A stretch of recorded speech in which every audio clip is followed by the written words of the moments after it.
자, 안녕하세요. 네. 저 오늘도 이론 1시간만 하고 2시간 문제 풀이 하도록 하겠습니다. 책은 405쪽이고요. 405쪽. 우리 역학 저번 시간에 역학의 순서, 제1의 역학, 제2의 역학 했었던 거 기억나실 거예요. 우리 제1의 역학을 기술역학이라고 표현했습니다. 그래서 뭐에 대해서 그냥 쭉 기술하는 것 이렇게 얘기를 했고, 그다음에 이 제1의 역학이 끝나고 나면 가설이 설정된다. 그리고 그 가설을 검정하는 게 제2의 역학, 분석역학이에요. 분석역학.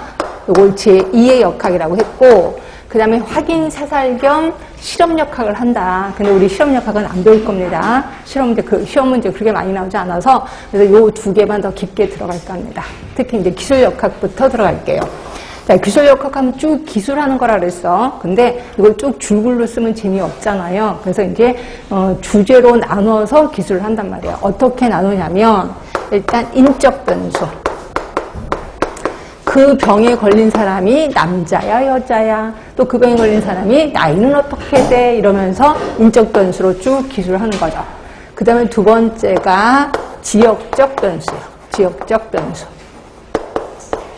자, 그 다음에 세 번째가 시간적 변수예요. 이렇게 나눠서 기술을 합니다. 이 중에서 중요한 거는 아무래도 지역적 변수가 조금 중요할 거예요. 그죠? 근데 제 개인적으로는 시간적 변수도 중요하긴 해요. 근데 인적 변수가 그렇게 중요하지 않아서 저는 이건 슬쩍 넘어갈게요. 그냥 그 병에 걸린 사람이 남자야, 여자야, 나이는 어떻게 돼? 쭉 기술하는 거를 우리 인적 변수 이렇게 표현합니다. 그 다음에 이제 지역적 변수예요. 그러니까 지역적 변수는 종류가 있는데 이 병이 그 지역에 가면 항상 있어. 이걸 우리는 풍토병이라고 표현하고 있거든요. 그래서 이거를 영어로 엔데믹이라고 표현합니다. 엔데믹. 그 지역에 가면 꼭 그 병을 갖고 있는 사람이 꼭 있어. 이걸 우리 풍토병, 그러니까 풍토병적 또는 엔데믹 이렇게 표현해요. 자, 그런데 그렇게 항상 몇 명의 환자가 있었거든요. 근데 그거보다 환자가 더 많아졌어요. 그걸 우리는 뭐라고 하냐면 유행성이라고 표현하고 영어로는 에피데믹이라고 표현해요. 에피데믹. 요걸 이제 우리가 알고 있는 유행성이에요.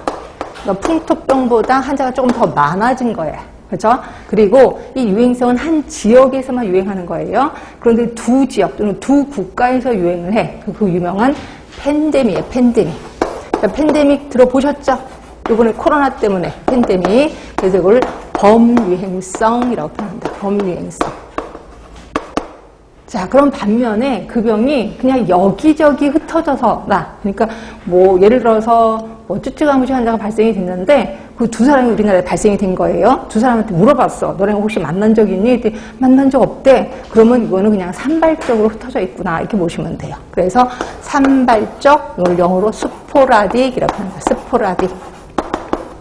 이거를 산발적이라고 표현하고 있습니다. 그래서 뭐 코로나19 때문에 요게 유명해졌어요. 팬데믹이. 그래서 조금 신경을 써주시면 되고 그거 말고도 엔데믹, 에피데믹, 팬데믹, 스포라딕 이렇게 외워주시면 되고요. 자, 그럼 반면에 시간적 변수입니다. 자, 시간적 변수는 제 개인적으로 되게 중요시 여기는 게 시간적 변수거든요. 자, 시간적 변수는 그 병이 10년 이상을 주기로 증가됐다, 감소됐다 해. 10년을 주기로. 그죠? 20년 주기, 30년 주기 이런 식으로 증가됐다 감소했다 해. 그러면 이거를 추세 변화 이렇게 표현합니다. 추세 변화. 그 다음에 요 병이 2년 또는 4년을 주기로 증가됐다 감소됐다 해. 이거를 우리는 뭐라고 하냐면 주기 변화 이렇게 표현합니다. 주기 변화 또는 순환 변화라고도 하는데 하여튼 이 중에서 제일 중요한 게 요걸 거예요. 주기 변화. 그럼 반면에 요 병이 1년을 주기로 증가됐다 감소됐다 하겠습니다. 1년을 주기로 요거를 우리는 계절적 변화 이렇게 표현하는 거죠. 봄에 유행해, 여름에 유행해, 1년에 한 번씩이잖아요. 그래서 이거를 계절적 변화라고 표현하는 거고요. 자, 이런 경우도 있어요. 그 병이 외국에서 우리나라에 들어온 거야. 그거 확 번집니다. 그래서 싹 없어져. 또 외국에서 그 환자가 들어와 또 확 번져. 이거를 우리는 불규칙 변화 이렇게 표현해요. 불규칙 변화. 그래서 우리 코로나19 같은 경우도 불규칙 변화죠. 왜? 외국에서 우리나라로 들어왔잖아요. 그렇게 해서 유행했고 지금까지 번져진 거지. 결국 코로나19는 지역적 변수에서는 팬데믹이야. 그러나 시간적 변수에서는 불규칙 변화에 속한다. 이렇게 보시면 되고요.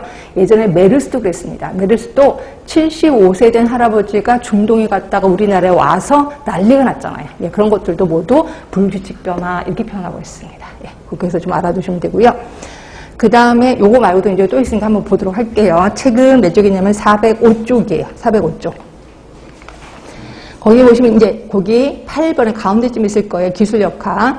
기술역학은 옆으로 쭉 가시면 있는 그대로의 상황을 기술하는 것 쭉 쓰는 거다. 이렇게 표현했고, 여기는 인적 변수. 그렇게 중요한 거 아니라서 슬쩍 넘어갑니다. 그럼 이제 지역적 변수요. 자, 지역적 변수는